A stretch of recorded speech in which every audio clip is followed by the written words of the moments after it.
Hi, welcome to Coda Guitar's starter lesson on easy notation. Now most guitarists actually find it easier to read tablature. So unless you're a jazz or a classical player, most rock and pop players, for example, generally used guitar tablature more than notation. However, tablature doesn't give us all of the information we need because it doesn't actually tell us in particular what the rhythm or the timing of a song is. So having a little bit of an understanding of the basics of notation is really useful, and you can use that in combination with tablature, and it will allow you to potentially learn how to play a song just from reading, whether you've heard it before or not. Okay, now notation is just a tiny little bit harder to read because it's more of a general way of writing music. So for example, if a riff, a guitar riff even, is written down using notation, then a piano player or a trumpet player could play it as well. So in this lesson, what we're mainly focusing on is reading rhythms, so that's going to be useful when combined with reading tablature. But we're also going to have a little look at the different notes and which ones are used on the guitar. So in this chapter I'm just going to quickly explain the absolute basics of notation, which is sometimes called the rudiments. Okay, so what we do is we've got 7 main notes in music, and we use the first 7 notes of the alphabet to represent them. So we've got A, B, C, D, E, F and G. We don't use any other letters, we don't use H, I, J or so on. So just A to G. There's actually 5 other notes that we also use, which we class as sharps or flats, but as a beginner you don't need to worry about them. They would combine to create 12 notes in total, but we're just going to concentrate on the main 7 to start with. Okay, so what we do with notation, we use 5 lines, 5 horizontal lines going from left to right, which are called the stave. And don't get these confused with the guitar strings as with tablature. It's nothing to do with the guitar strings. So they're just 5 lines which are used to represent different notes. And what we do on the left hand side of the stave, we include this symbol, which is a treble clef. Now this is always used for guitar music.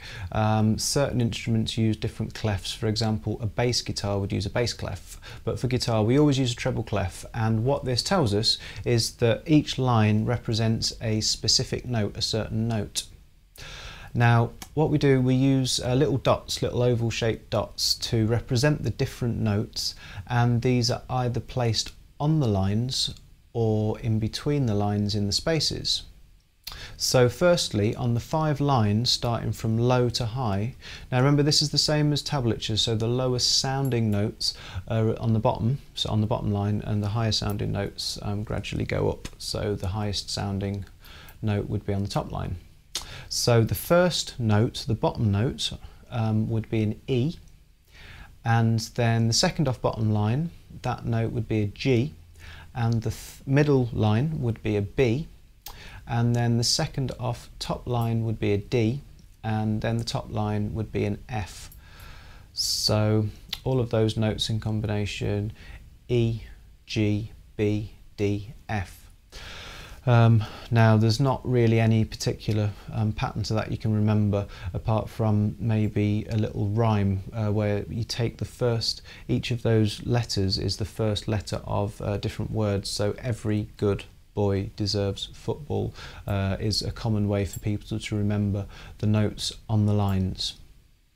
Now taking the notes in the spaces in between the lines, we've only got 4 here, so these actually spell out F at the bottom, A the second off bottom space, C the second off top space, and E the top space. These actually spell out face, F-A-C-E, so that's a little bit easier for you to remember. Now, putting these in combination, putting the notes on the lines and in the spaces in combination, starting from low and going to high, it sounds like you're sort of stepping up a ladder or stepping up the stairs. So we'd start off with E, and then we'd go up to the note in the space, which would be F, and then we'd go up to the note on the next line, which would be G, and then the next space up is an A. So when we get to G, we don't use H or I or anything, so we've got to go back to the start and go back to A again. And then from A, we go to B, which is the middle line, and then we go to the space above that, which is a C, and then the line above that is a D, and then the top space is an E, and the top line, is an F. So if you just listen, it sounds like it's gradually stepping up from low to high. So the only other thing to think about is what we call a time signature, because we always play, with rhythm. We've always got to think about the timing of any song that you play. So the most common one that's used in music is 4/4, which just means 4 beats in a bar. So most songs are in 4/4, use 4 beats in a bar. So what this means is, once you've played through 4 beats, that's the end of one bar, and then to carry on we go into another bar and we play another 4 beats, and then we've ended that second bar and we carry on into another bar, and so on. So for example, that little sequence of notes, using all of the notes on the lines and in the open strings, if we play each of those notes, and each of those notes lasts for a beat, we've got E, F, G, A. There's 4 notes, so each of those notes has combined to create one bar, and at the end of this bar we need to put in a vertical bar line, so a line going up which sort of separates the bars. Okay, so after that bar line we carry on and we play a B, and we play a C, and we play a D and an E, and there's 4 more notes, so that's the end of the second bar, and then we've just got one F on its own in the third bar. So we've got 1, 2, 3, 4, there's one bar finished, and we've got 1, 2, 3, 4, there's a second bar, and then we've just got one note on its own at the end.